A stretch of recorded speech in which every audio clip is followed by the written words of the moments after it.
저는 크게 세 가지로 보고 있습니다.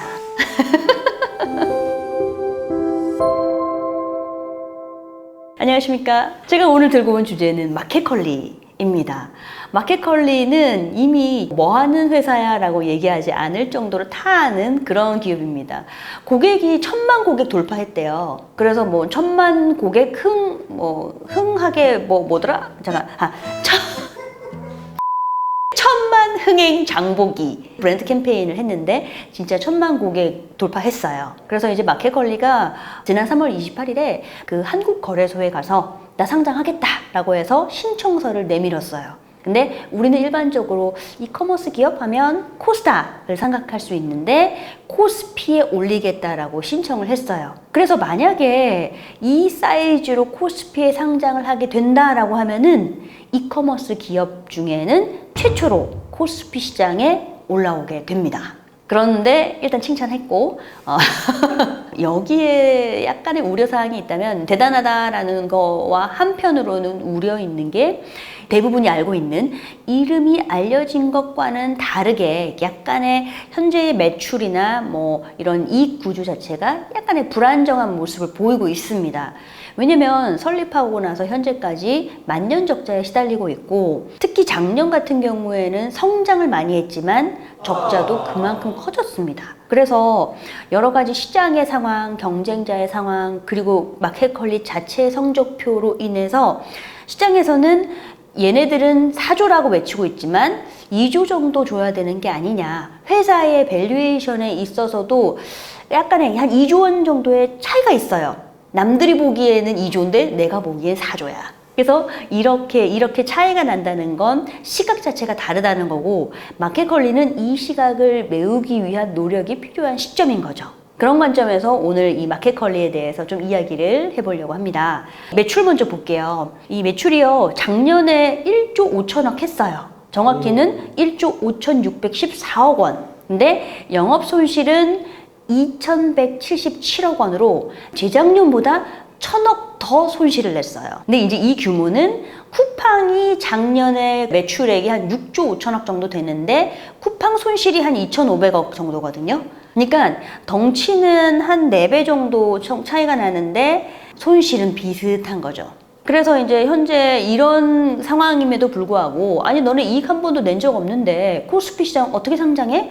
라고 할 텐데 바로 여기에 대비해서 테슬라 특례 상장 조건이 있습니다. 그게 뭐예요?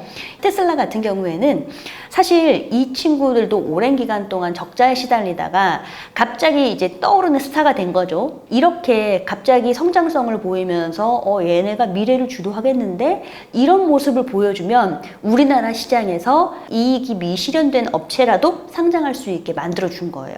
그래서 그 조건은 예를 들어서 회사 가치는 500억 이상일 것, 뭐 마켓컬리는 본인 주장 4조니까 들어갑니다. 그리고 작년 매출액이 30억 이상일 걸 1조 5천억이니까 했죠.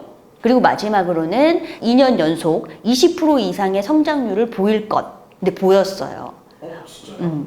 마켓컬리가 작년에 65%나 성장을 해버렸어요. 이게 보니까 사실은 이렇게 커진 부분에 대해서 작년에 이 친구들이 특별히 했던 건 유통망을 확충을 했어요. 그래서 원래 이제 서울 경기 지역에 하다가 작년에 뭐 부산, 울산, 대구, 대전, 충청권에서 싹 오픈을 하다 보니까 갑자기 배송 수요가 늘어가면은 그만큼 주문 건수가 많으니까 매출에 도움이 되는 거죠. 그래서 작년에 65% 정도 깜짝 성장하고 적자도 깜짝 증가하고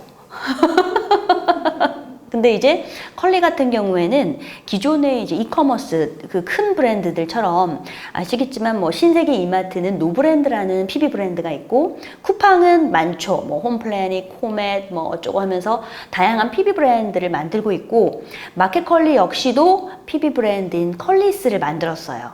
그래서 대표적인 사진들을 제가 좀 준비했는데 여기를 보시자면은 보라색 패키지로 한 물티슈 있고요. 그리고 물만두. 약간 녹색의 뭐 녹차 같은 그런 채소 잔뜩 들어있을 것 같은 그런 느낌이 듭니다. 그리고 동물복지 우유 PB 브랜드인데 이 제품은 1년 동안 85만 개 팔았대요. 그리고 이 외에도 이제 호밀, 통밀빵, 뭐 빵이 있는데 이 빵 같은 경우에도 35만 개나 팔려서 여기에서 냈던 PB 제품 판매량이 좋습니다. 어쨌든 이렇게 컬리스라는 PB까지 만들어서 성장을 하고 있습니다. 그럼에도 불구하고 시장은 녹록지 않아요. 일단 이 시장 상황, 경쟁자 환경, 그리고 소비자의 어떤 모습 이런 것들에 대해서 전반적인 환경을 보자면 크게 4가지 이슈가 있습니다.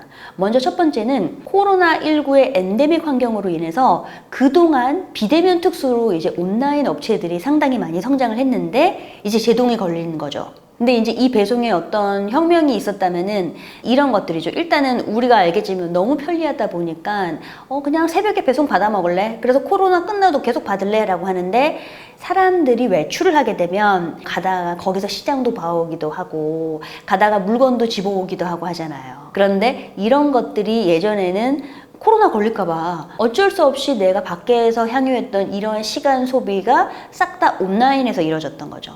그래서 지금 다시 이제 온라인 쪽의 성장률이 둔화가 된다는 건 곧 엔데믹으로 인해서 외부에 나가고자 하는 그런 욕망과 수요가 폭증하고 있다를 알 수가 있죠.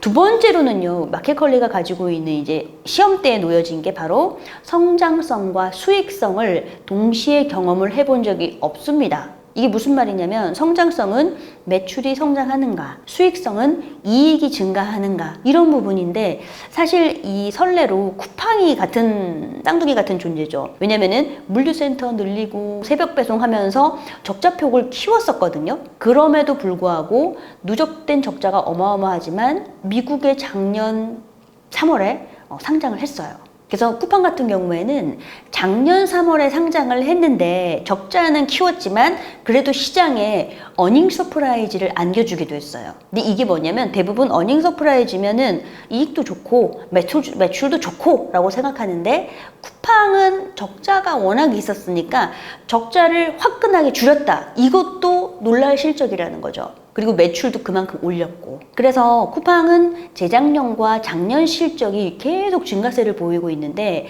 수치를 보시면 재작년 같은 경우에는요 2019년에 매출은 64%나 뛰었고 적자는 36% 감소한 거예요. 우와. 그러니까 원래 이만큼 적자를 요만큼 줄였으니까 서프라이즈인 거예요. 오, 대단하네요. 그죠? 작년 같은 경우에도 또 매출을 올리고 적자를 또 줄였어요. 작년 보시면은 매출이 6조 5천억 했는데 영업 손실이 2,621억으로 전년 동기 대비 23% 감소한 거죠. 이 숫자가 지금 마켓컬리랑 적자가 똑같잖아요. 그래서 그런 점에 있어서 쿠팡은 한 번은 보여줬다. 다만 아직까지도 누적 적자가 많이 쌓여 있기 때문에 그 결과로 주가는 시원찮아요. 아쉽겠지만 이 사진 보시면요.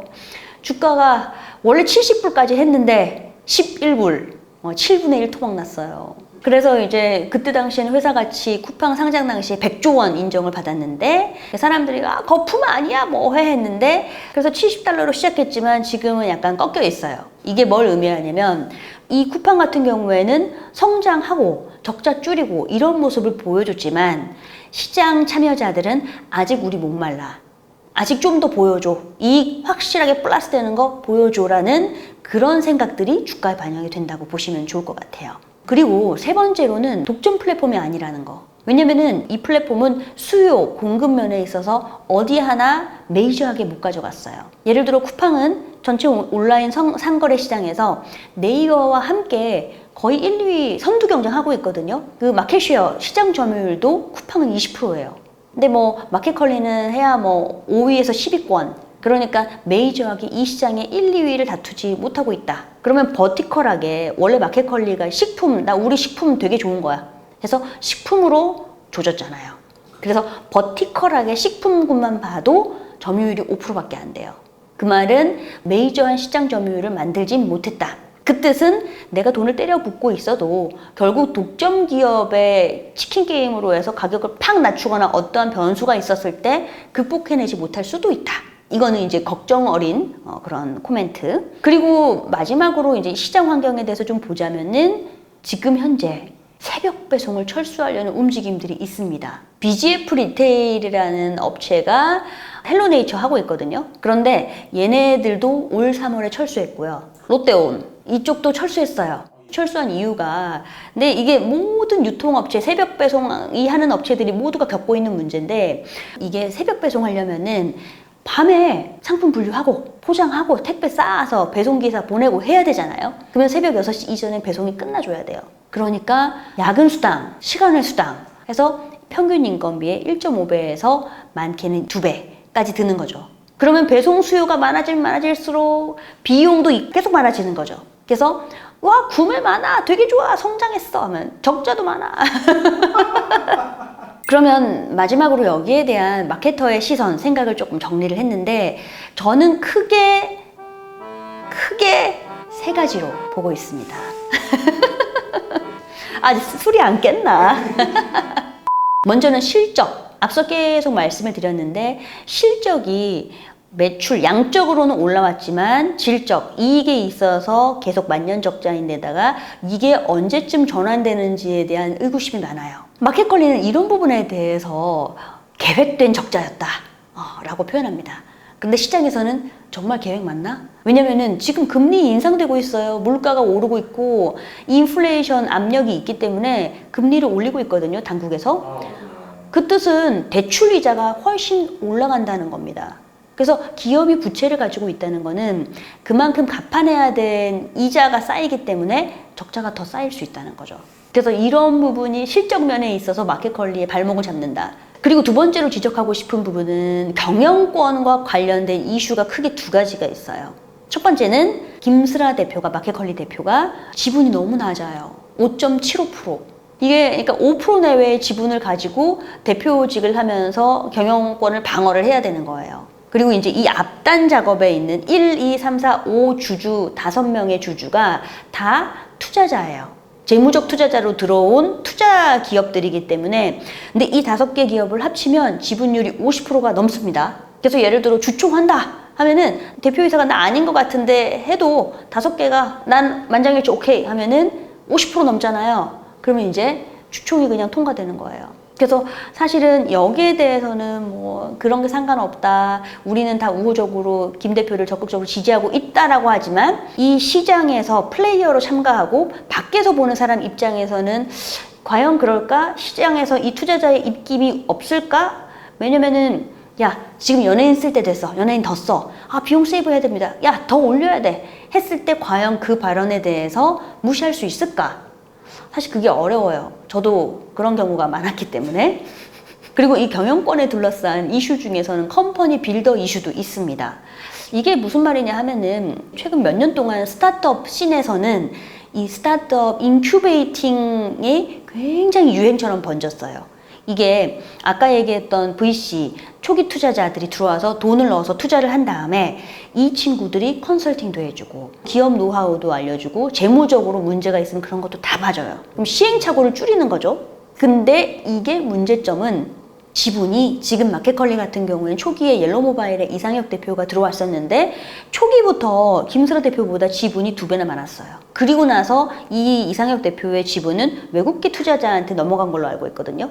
그래서 지금의 이런 구조가 사실 스타트업의 유행처럼 번지고 있지만, 인큐베이팅이라는 건 자금 수요를 때때로 하고 시행착오를 줄일 수 있는 장점이 있지만, 결국 이 기업이 급격한 성장기를 맞이했을 때 내가 메이저한 지분을 통해서 경영권 방어를 할 수 있을까? 이거는 이슈가 될 수 있습니다. 마지막으로 이 기업이 성장하기 위해서 무엇보다도 중요한 건, 너 그래서 회사의 기업 모델 뭐야? 너 확실하게 남들과 차별화는 되는 거 있어? 라는 질문을 하는데, 기업이 경쟁적 차별점을 가지고 있지 않으면 환경에 의해서 무너질 수가 있어요. 근데 마켓컬리는 사실 마켓컬리만의 문제는 아니지만 새벽 배송 안 하는 업체 없잖아요. 지금 이 시장에 경쟁자로 뛰어있는 이 친구들은 쓱 뭐 롯데온, 헬로네이처 했었고 오아시스, 쿠팡 다 새벽 배송을 하는 친구들입니다. 그러면 배송에 있어서의 경쟁적 차별점이 없고, 두 번째로는 그럼 제품 SKU, 제품 수, 진열된 수가 엄청나게 많은가? 그것도 아니에요. 쿠팡이나 다른 오픈마켓에 비해서 밀려 있어요, 제품 수는. 그리고 PB 제품을 가지고 있는데 다른 업체도 PB 제품을 다 가지고 있어요. 심지어 마켓컬리는 당일 배송을 시범 서비스로 한 적이 있거든요. 경기도 파주 일대나 아니면 강남을 비롯해서 서울의 6개 구에만 시범 운영을 했지만 더 이상 못해요. 왜냐면 이게 물류비가 더 털리니까. 근데 쓱은 이마트망을 이용해가지고 당일 배송을 하는 거예요. 그러니까 이 친구들이 지금 이커머스 사업을 하면서 경쟁적 차별점을 가지고 있는가? 그렇지 않다면 기업이 이렇게 적자가 누적되는 게 더 심화가 되면은 무너질 수 있다. 이게 시장에서 보는 우려이기 때문에 그래서 상장을 하고 났을 때 이 사람들이 빨리 마켓컬리가 독점적 지위를 확보해서 이 레버리지를 이용해서 빨리 캐시플로우를 만들 수 있을까? 현금 창출을 해낼 수 있을까? 여기에 대한 질문을 던지는 겁니다. 네, 그래서 오늘 준비한 콘텐츠가 여기까지고 콘텐츠가 마음에 드셨다면 구독, 좋아요, 알람 설정 부탁드립니다.